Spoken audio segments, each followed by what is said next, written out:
Merci fidèles abonnés, continuez de s'abonner à Congo Fort Télévision. Cette fois-ci, je vois mon ami Lewis Kasson. Oui, je suis là, non? Tu vas parler du peuple, du peuple. La question du ministre d'État, ministre de la Justice, Constant Moutamba, la plénière est en train d'examiner les rapports finaux de la commission spéciale chargée d'examiner les réquisitoires du procureur général pour la Cour de cassation. Comment ça va se passer? Qu'est-ce que pensez-vous par rapport à ces domaines? En fait, je vais essayer un peu d'être bilingue. Voilà. Parce que Naïbi Bazako, Bisso Bazali est belé. Constant Moutamba Bazali, jeune, Batus Bazali, Sepela, Moussala Sali, Aïnane, Aïnane, Naïe, Salama, Kassi Salemi. Nous bilan. Ministre d'État, ministre de la Justice, Maître Constant Moutamba. Na une année, a basculé justice na biso, makambo changé, nazo biso, au bout de la raté, d'être le Kinshasa. Ministre de la Justice, depuis Constant Moutamba, depuis arrivé na ba cour et tribunaux, au senti que sérieux et côté. Même le juge, même ba greffier, même ba tout, ba composé, secteur de justice. Bazongi giga. Vous comprenez? Parce que le ministre a mis ordre dans le service. Dès lors que nous avons Congo, Congo, nous avons bonne volonté. Il y a ordre dans le service, non soit l'État. Parce que nous avons ordre dans le service, non soit l'État. Parce que le président de la République, Félix Antoine Tshisekedi Tshilombo, a l'oba déjà que je vais déboulonner le système. Et le quoi ne soit pas dans le secteur parce que pour nous, Congolais a une classe bien. Mais tant que vous savez que l'administration de l'État, Moïbi na Moïbi. Donc, et le quoi de c'est pour Yiba, pour détourner tout ça. Mais depuis arriver dans le secteur, tout le monde qui ordre côté, même dans Bakacho, même dans Baboye. Parce que mon cher ami, je te dis, la justice, la justice, la guinde. Bakangi Moutou lelo, surtout ce Bakangi Moutou vendredi. Samedi, lundi, ça na prison Makal. Batmoussou, Basala, 10 ans, 15 ans, Basambate. Surtout ce Bakangi au dossier, non, au dossier Moya Mbongo Boye, dossier à Lopango, même Bandeko Baboumana Namboko. Moutou Akangi, si maman Bandeko Naïba, Babeti 10 ans en prison. Mais, na une année au Constant Moutamba Sala qui na gouvernement ya madame Soumino Toulou quoi que Monica me va avancer Komaki même si placier bato maintenant Robanga quand même il a osé démontrer sa bonne foi que il est congolais de père et de mère azawana tepona osala pona baninga parce que lelo quand ndenge nazolo belo on dira osana ngoba émission mikolo je sais que tout le monde me suit partout Ombre à Joseph Kabila et Zali ne vous trompez pas on n'est pas peur de lui. Ah, mais pourquoi parler Ombre Wana, oui, pourquoi on le ombrage Wana Joseph Kabila. Et Zali, ombrage du mal. Ça pendant 18 ans. Il y a un moniteur qui consomme Tambaye, activé justice boye, ombrage Wana Bandiko pour étouffer. Ombrage Wana Zali Bandiko étouffer. Moi, c'est le baquet. Donc, système déjà Kabila. Système Kabila a fait 18 ans, dans 3 ans, il a 21 ans. Et ce système, mon cher, soit boti moi, on a combien 20 ans, soit moi, moi, si, à occupé du bala, boti, à boti, qu'on a salé famille à commis moutou, ce qu'on a 21 ans, batika et l'eau boé, mais depuis arriver au Constant Moutamba, on avait senti que non, à bouger la ligne, à bouger, à n'importe zungu.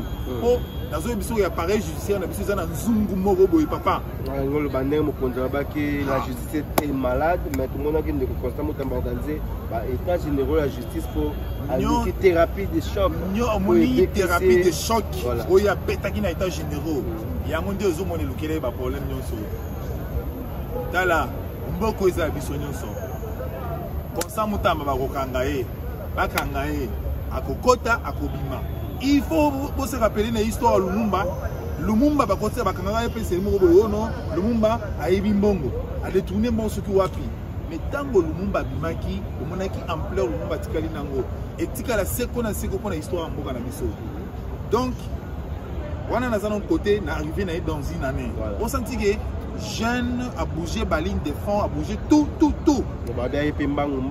Et mon frère, tala, Congo to tikala na service ya. Nous sommes restés longtemps au service du mal. Donc le roi n'etikali bato na mutu tango yo ozo ya lobi bon dès que tu tikala paye longtemps to kenda pe mbang tolongola service du mal oyo bato nyonso ba hôtel emela yo. On a quand nous pensons dans le média, tout ça pour dénoncer lobby, le bagarre des fous au Kangamunoko. Donc, tout ça, tout est au message dans le service du mal. On a des systèmes de mission à contrôler. N'est-ce pas comme ça, mon tabaye, pas prisonnier, pas innocent, pas bimi, tout le monde prison Makala, Kitoko, tout le monde partout à l'équipe Kitoko, tout le monde même prison Makala, tout le monde même le chef de l'État a regretté le Rwanda, on a pas dossier au niveau de justice. Il faut qu'il y ait un bango, faut activer le dossier, mais système on a kalawana, ndenge bandako umisa, ndé ezalaki malamu mais depuis arrivé na yo senti que ba dossier ezalaki activé. Tout ce que va entamer dossier boye, pas dossier civil. Au moins même pas magistrat, même pas juge, les greffiers, ba service ezali composer justice et comment qui kosala musala na cadence moko ya bien. Donc on va te féliciter en tant que Congolais de père et de mère. Moni et a été comme ça mutamba pour bazotanga réquisitoire na na parlement a commis des mutu a bomi mutu. C'est faux, archi faux. Non, mon cher, il faut d'abord que l'on ait un moutou. Non, ne mutamba bazotanga réquisitoire na a bimbongo yende asali mabe. Non, c'est faux, archi faux maman. Ba yiba mbongo na mboko yo. Batongi nango epinox na Lubumbashi. D'accord na bomona na Lubumbashi wana. La maison Joseph Kabila tonga na mwasi na ye. Et dans mon ya ONIP, l'argent qui était à la disposition de ONIP. Oui, ah, maintenant je te donne l'information. Donc, il y a tout ça dans le dossier. Bon, il y a ONIP, il y a à disposition ONIP pour l'identification du peuple congolais. Le pouvoir de 18 ans, nous avons des dossiers graves dans Mboko. Des dossiers graves. Ceux qui ont dit et l'autre moro ont senti que tout le monde sera arrêté boina boy. Mais au Tchad on a mis toi parce que Moutamba c'est des communes au Roland moment boy parce que preuve pesate. Preuve pesate jusque là bah même bah. Preuve pesate. Oui, nous avons toujours une jurisprudence dans Bourana Bissau. On a la jurisprudence c'était. Bissau tu analysera bah fait. Na fond tout ce qui est justice c'est ça la msala na mo. Fond tout ce qui est justice. Mais le fait avec la jurisprudence na dossier à moi na mboka Vital Kamerhe waza président parlement. On a tout le monde ministère public à Zangi preuve. Ministère public à Moko yana ba biloko ba cyber. Nous avons des jurisprudences. To lingi le même théâtre pour na zo le bailo wana tout le monde ministère public à Zangi preuve. On y lelo PGR azali kolobaki PGR de la cassation. Selon lié à tendance à mouiller des alliés na projet de Mutamba Salé pour batonga ba prison batonga na boya batonga na boyi. Aye kotika parce que azali député azali pe membre gouvernement longola milité na pour ba poursuivre. Mais tolingi c'est le spectacle té. Eza la logola moi eza logola ba ranking moko politique té. Eza logola ba compte rendre moko boité. Tolingi na ba yo baza kolanda na ba yo ba kolanda dossier ngo soki ba député ba pesi ningisa lelo ke ndeko Mutamba ba poursuivre la justice que Benja asala musala ala kisebiso ba peuple congolais pièce par pièce parce que ezali na oyo bango ba loba na droit pénal ezali kitala mbongo yango oyibaki mais ce qui ezalaki eza rare moko administrative Benja appelle la exception ezalaki erreur moko administrative. Dans la procédure vous dire c'est que si au cas où les députés et nationaux va décider, va lever, va immunité, ou soit va autoriser aux judiciaires contre le ministre d'État, ministre de la Justice, il sera obligé dans les 24 heures de démissionner. Alors si le ministre ne démissionne pas, na Otali Mobekoli Konzi, Ndengezali, na cadre administratif, le ministre, celui qui va lever immunité pour la poursuite, celui qui a démissionné. Oui, pour démissionner, parce qu'il va démissionner. Celui qui a démissionné, nettement. Ceux qui parlement et PC des jeunes c'est là qui va poursuivre pour garder carrière dans les politiques parce qu'il est encore trop jeune. Il est encore trop jeune. Il peut démissionner, accueillir ceux qui justice témoignent parce que on est comme ça la justice. Justice témoigne que aux amoyibi bon et en autre loboko na yo na kati ya sac na libenga mbongo yango tomoni okangami ozali condamné pour autant si c'est vrai ako s'incliner devant la justice mais soki ezali ba compte à rendre que non parce que yo lobaki boye ndenge komi kolobama parce que komi lokola nzembo moko boye tolala lisusu te tolamba lisusu te o mutamba sali boye mutamba sali boye non yango nde lobaki mbongo yibama na mboka oyo oleka kutu na wana 33 000, 39 16 bambongo yibama tomoni même bato mosusu bakei balobi ke ye na dossier wana asali eloko te mais tango alobi tomoni susu boyeli biso réquisitoire que non il faut kolandela ba ledi na ye donc ba détourner ça na mboko yo pour ne pas trop parler des choses parce que dossiers na niveau ya parlement enfin les mêmes alliés traiter en gros dosenga bonne foi ya ba oyo bazali na dossier pour le moment bayo baza ko traiter en gros ba traiter na ndenge mo ya bonne foi être aussi congolais. Mais mais pourquoi jusque-là le chef de l'État a joué le bataille, le côté pour intervenir? On trouve ça ombre à Kabila les partout. Chef de l'État a dit le garant de la nation. Chef de l'État n'est Zawana. Le magistrat suprême. Chef de l'État a commis contre ça dans ma justice. Vous comprenez? Parce que soit zomi contre ça dans ma justice, les alliés peuvent faire échec à combat naïe. Mais bisoto sengi netinga. Nazali mo penser ça mon à côté la montée. Il y a une justice, c'est ça la moussala. Mais ceux qui allaient compte rendre, il faut même rotika. Mais mon connaissement va faire le bassin de compte à mot, à compte à rendre, mon connaissement va mettre fait un dingue monaki le cas à Nicolas Kaka. Mon frère ami, je t'ai dit au Mouni Makambo, le procureur général a une équipe na ye. Yo kandenge zali. Bo ba imbo comme sous baza comprendre te. Atangi balobike le ministre Constant Mutamba aurait hein donc ils ont dit bactéries mais technique bato ba kolanda biso ata na lobi yango nkende ba comprendre parce que bato ba comprendre très agréé les amis bato ba yebati mais na terme moko simple que Constant Mutamba accueille qu'on négocier marché à Kotonga prison mais à Zumbongo alinga tonga bandako moni là le dossier na bien très rien salaki ya mwana. Non, non, par exemple, il y a une domination, il y a une victime à guerre. Il y a une prison depuis belge à prison à tout ça.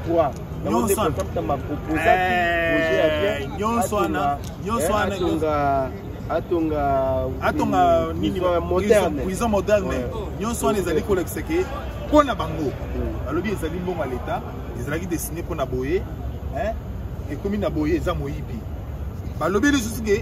Au départ, déjà, on disait que le ministre de la Finance a versé Mongo na compte pour la Robank. Le ministre de la Finance a le bingaï na Tchembongo Kunate. Au Balobi, ils ont Mongo Outegi Uganda et qu'ils ont fait na Frivao. Filivao, sur Filivao, bon, comme il y a bon, ils allaient dans un compte privé Moroboé, ils allaient dans Robank. Parce que preuve, nous avons été sur le peuple, là, tout le monde va pièce. On y va plus sur les hommes, on a une commission à parler, mais biso peuple, biso petit peuple, biso batabalabala, biso tout ça là, non, tout le monde va prévenir sur la télé. On est selon le procureur général. Alors, la société on est lignée tonga, pendant qu'on a la prison on a, les alliés pour exister des sociétés parallèles. Vous comprenez? Biso peuple, non, tout le monde va prévoir la télé. Parce que vous devez comprendre l'eau, vous fond de la. Mais Mongo, Moutamba Simi Mongo na mabokote. Bongo ezali bloqué yango sinarep bongo ezali mais so yango ndena lobaki na biso ko soki ezali erreur moko administrative ezalaki likambo kaka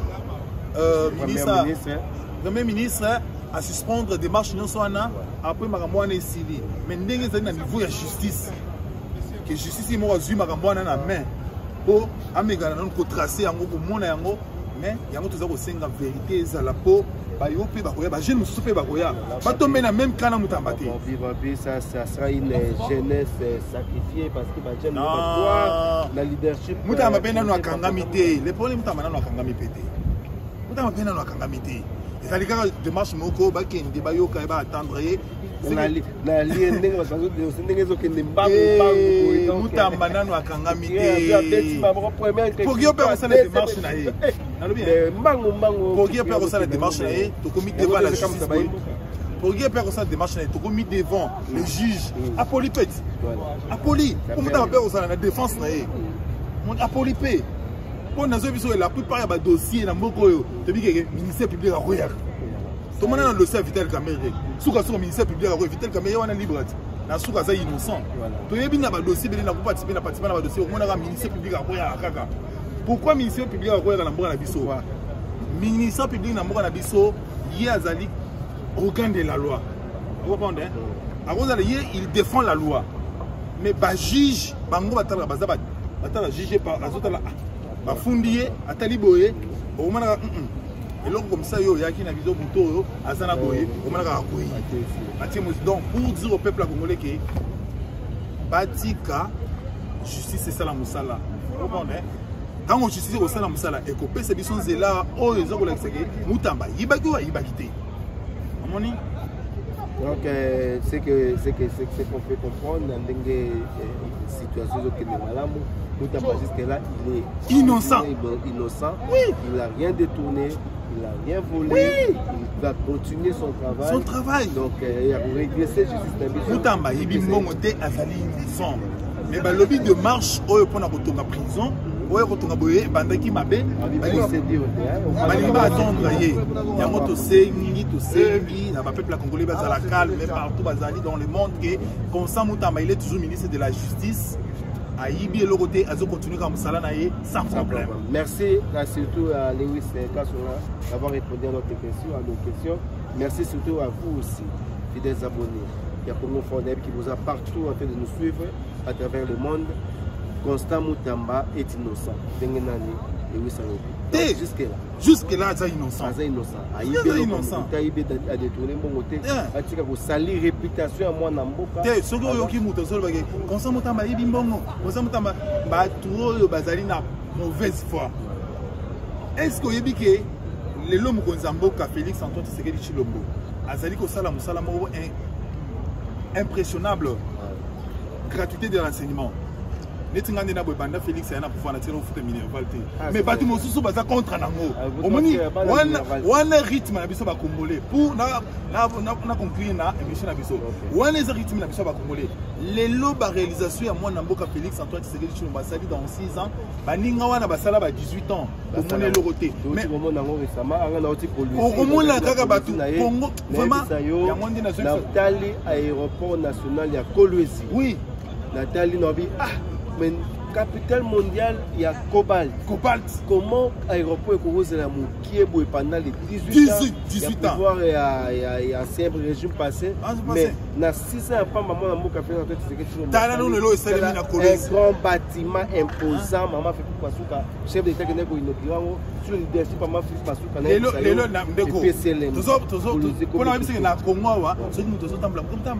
Congo, tous habitués à mauvaise foi.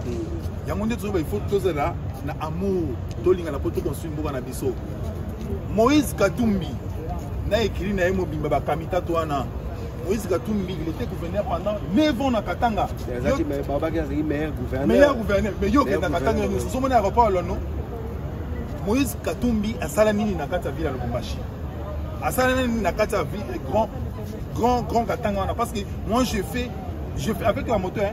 Na sali musumba na moto na kei Luena na Tambolimbo Moumana na moto asala elogote pour te dire que si go net maman fifi masuka aza ko sala na bien au moins na kaka bato même a sala boye maman fifi masuka a transformé loi là-bas moi c'est ce que je dis que pour na bonjour na mission na biso sala par rapport ya au consent Moutamba que soko yoki muto ko tambola makambo Moutamba o tambola boye ezali mauvaise foi parce que une année changement continue d'administration la justice changement continue mon justice qui na ba cour tribunaux au moins vraiment changement quotidien yango je peux ça ba tout maman pour moi un jeune comme ça leader à jeunesse assez musala na mboka na biso il a qui ça ba yango ni na zo répondre que chef de l'état azali 40 on comprend des bons fonctionnement il y a l'arbitre à Souka magistrat suprême dernier dossier zananu na mitu ezali akomi ko tsana makambo ala ti akomi ko tsana makambo ala ti parce qu'il faut tout peut être chef de l'état moi biso tant tout ça la communication chef de l'état tu dois défendre chef de l'état pour yemo bazali ya institution mobimba pour défendre le chef de l'État, pour moi, c'est une institution mobile. Donc, tout ça pour défendre, parce que Azalina, idéologie, idée, il y a que Congo lobby, tout ça fait le rôle à Banin Naxi. Tout ça va d'Afrique. Ah ouais,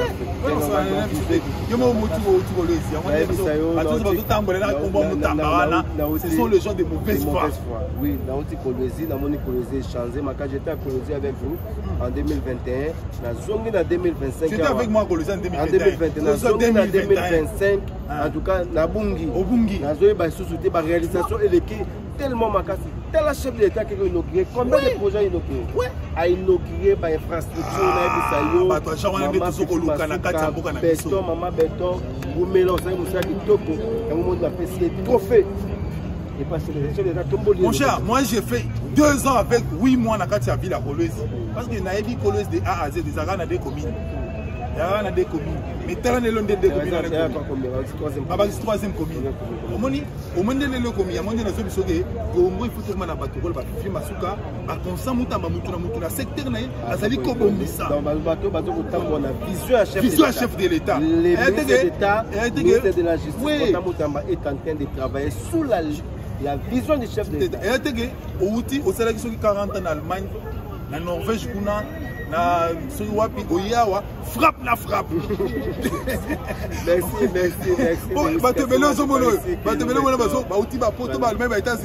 Frappe la frappe. Merci pour la merci surtout à vous de les abonner à Congo Fort Télévision pour avoir répondu et suivi cette émission contre le ministre d'État, ministre de la Justice Constant Moutamba. Là, vous avez écouté le président de l'Assemblée nationale, Vital Kamerhe, qui a demandé, selon l'article 108 du règlement intérieur de l'Assemblée nationale, cette question sur la levée des immunités ou autorisation de poursuites judiciaires contre un membre du gouvernement. Cela doit être traité à huis clos. Voilà, pour en parler, je suis avec Maître Gervin. Bonjour Maître. Bonjour, ça dépend de l'ère à laquelle vous nous suivez. Hein. Mais comment ça va se passer? Moutamba sera-t-il livré à la justice? Moutamba sera-t-il... Est-ce qu'on va rejeter cette demande du procureur général pour la Cour de cassation demandant l'autorisation de l'Assemblée nationale pour poursuivre le ministre d'État, ministre de la Justice Constant Moutamba? Comment pensez-vous? Oui, selon moi, je ne sais pas ce que les députés vont faire, mais pour dans les effets que notre ministre Constant Moutamba de la Justice, selon ce qui s'est passé, moi je crois qu'il doit être livré pour donner aussi son point fort. Donc, on peut se l'attendre et donner aussi ses avis par rapport à ce que le PG est en train de... Mais c'est ce que la population n'aime pas, la population ne veut pas écouter. Et on dit laissez Moutamba travailler, laissez Moutamba calmer. Comment on peut les livrer à la justice qui n'a même pas détourné? L'argent est gardé dans une compte. Toutefois, si on les livre auprès de la justice, ne veut pas dire qu'il sera condamné. La population doit rester calme de façon qu'il puisse aussi attendre le ministre de la Justice. En étant enseignant, il doit s'enseigner aussi lui-même. Ce n'est pas que quand je suis ministre de la Justice, je ne dois pas être poursuivi ou soit donner aussi mon avis par rapport à ce que les gens pensent de moi. Donc la population doit aussi attendre que le ministre de la Justice puisse aussi se justifier auprès de la justice. Est-ce que ce n'est pas un complot politique et l'acharnement contre le ministre de la Justice? Pourquoi? Parce qu'il a fait du bon travail, il a déclenché, comme on dit, il a déclenché des poursuites judiciaires contre l'ancien président Joseph Kabila. Il a demandé la levée de ses immunités, les sénateurs ont levé l'immunité de Kabila, on a condamné Matata Pogno, il a fait beaucoup de choses. Et donc, est-ce que ce n'est pas pour cela qu'on veut poursuivre également le ministre de l'État? Non, je ne pense pas. Je ne pense pas que c'est une question politique ou soit quoi que ce soit. Ce sont des parents de famille, des procureurs généraux, même vous le savez bien. Ce n'est pas quelqu'un qui se réveille un grand matin et dit que le monsieur a fait tel sans avoir quelques preuves. Lui a eu les faits. Alors, c'est maintenant les concerner aussi de donner aussi ses avis.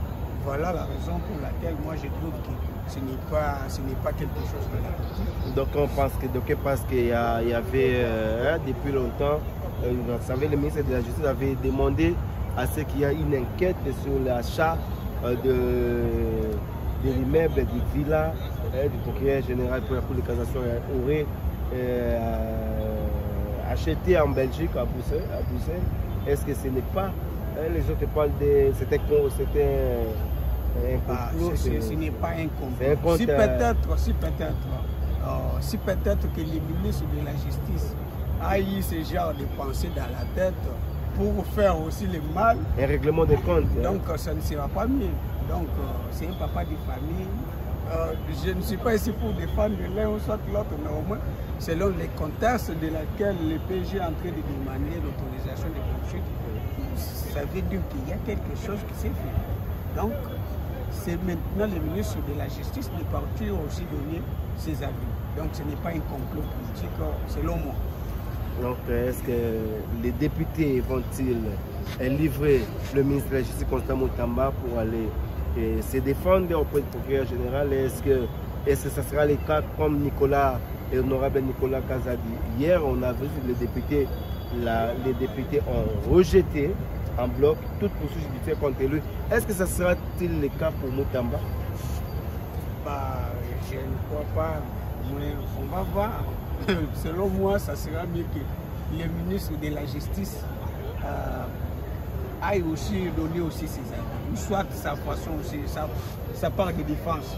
Ce n'est pas quelque chose de mauvais.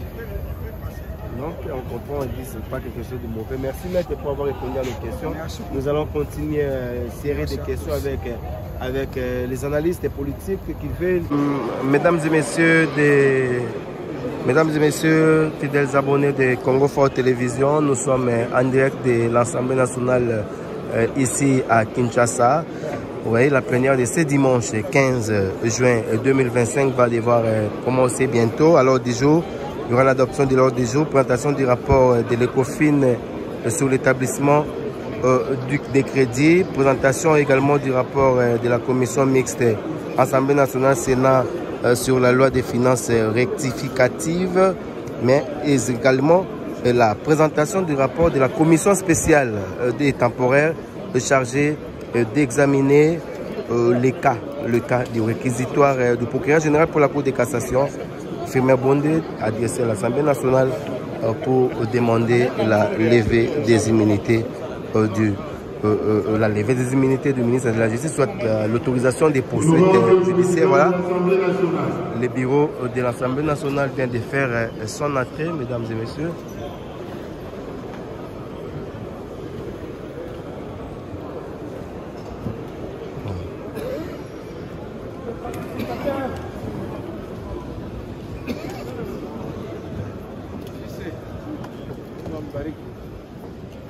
Voilà, le président de l'Assemblée nationale, Vital Kamerhe, ainsi que tout son bureau, l'honorable Kester Adjoint, l'honorable Mosoko Diapwanga également, les rapporteurs, l'honorable Jacques Joly. Le bureau est complet. La plénière va bientôt commencer. Voilà l'ambiance qui règne maintenant au palais du peuple.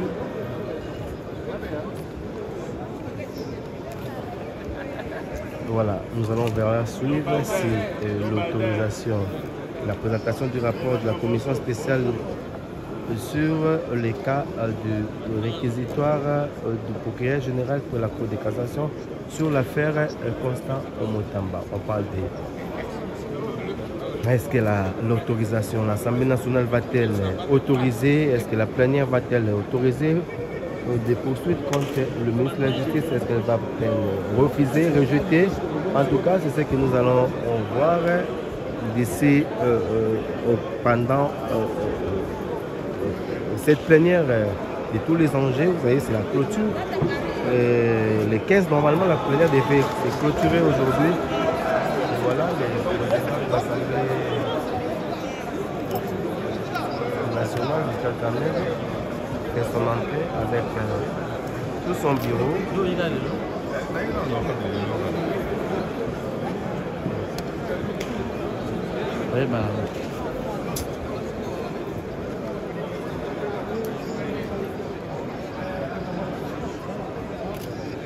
Voilà, Congo Fort Télévision et à l'Assemblée nationale pour faire vivre ce qui sera cette plénière. Est-ce que l'Assemblée nationale va-t-elle autoriser des poursuites contre le ministre de la Justice? Est-ce qu'elle va livrer le patron de la justice à la justice? Non, c'est ce qu'on va voir. Les députés, la majorité estiment que, en tout cas, il faudrait laisser, ça c'est la voix du peuple, il faudrait laisser le ministre de la Justice continuer son travail de redressement de la justice congolaise. Mesdames et messieurs, abonnez-vous, aimez, likez, commentez cette vidéo en direct de l'Assemblée nationale ici à Kinshasa. Congo Fort est là pour vous faire vivre l'ambiance sereine aujourd'hui à l'Assemblée nationale. Mesdames et messieurs, on est pour Balandia Congo Fort Télévision, nous allons en direct à l'Assemblée nationale comme vous avez bureau et tu peux Kaka Sikoyo, le président de l'Assemblée nationale, Vital Kamerhe.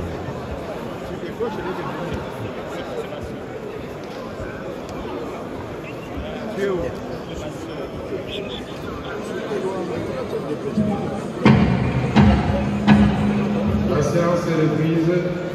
Effectivement, honorable député, je suis conscient que dépassé minuit, ça devient une session extraordinaire. Mais ça dépend de vous, puisque moi j'ai prévu 1h30 de plénière suffisante. Honorable député, chers collègues,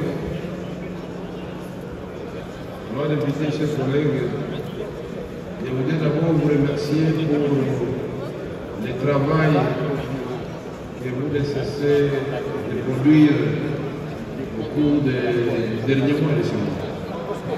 On fera le bilan, vous verrez vous-même combien de lois ont été adoptées ainsi que les initiatives parlementaires. Honorable député, nous poursuivons nos travaux sur les points restés en suspens. Lors de notre séance d'hier, sur la 14 juin 2017. Il s'agit des points suivants. Examen et l'adoption du projet de budget de l'Assemblée. Examen et l'adoption du rapport synthèse des vacances parlementaires. En plus de cela, notre bureau propose l'ajout de 5 millions de la promotion de l'ordre de métropole compétent à la loi numéro 069 relative à l'activité et au contrôle des établissements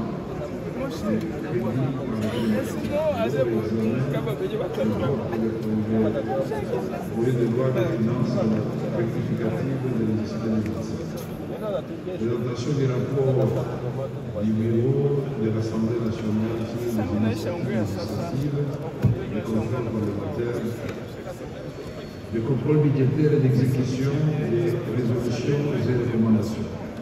Examen et approbation du rapport de la commission spéciale et temporaire, le réquisitoire du procureur général, après la Cour de cassation fait l'autorisation des poursuites contre M.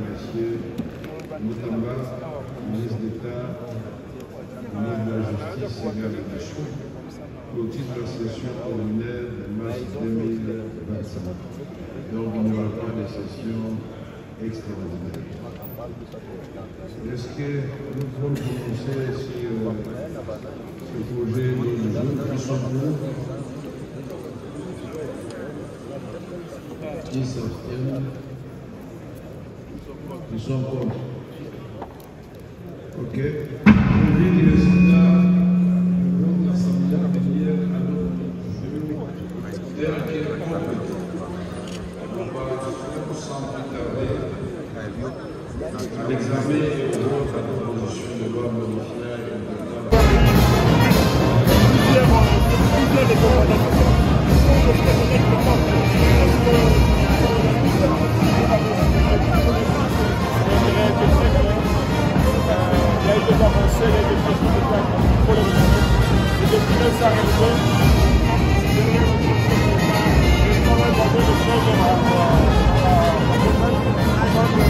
et